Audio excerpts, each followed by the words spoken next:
Hi అండి. ఈరోజు మనం పిండి దీపాలు ఎలా చేయాలో నేనైతే మీకు చెప్తాను. పిండి పదార్థానికి కావాల్సిన పదార్థాలు అయితే ఫస్ట్ పిండి, తర్వాత పాలు, పచ్చిపాలు, ఆవు నెయ్యి, బెల్లం అండ్ అరటిపండు. బియ్యం పిండిలోకి కొంచెం బెల్లం వేసుకోవాలి. అలాగే కొంచెం నెయ్యి, ఒక సగం ముక్క అరటిపండు వేసుకోవాలి. తర్వాత కొంచెం పచ్చిపాలు కలుపుకొని మనం పిండిని కలుపుకోవాలి.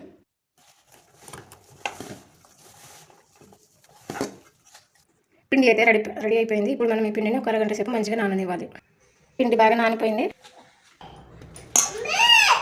పిండి ముద్దను మనం పొడి పిండిలో ఇట్లా కలుపుకోవాలి. తర్వాత కొంచెం పొడి పిండిని చిన్న టీ గ్లాస్లో వేసుకొని ఈ ముద్దను ఇందులో వేసుకున్న తర్వాత చపాతీ కర్రతో మెల్లగా ఒత్తుకోవాలి. చూసారు ఎంత నీట్గా వచ్చిందో, పగుళ్ళు లేకుండా చాలా బాగా వచ్చింది. ఈ విధంగానే అన్ని ప్రమిదలు కూడా రెడీ చేసుకోవాలి.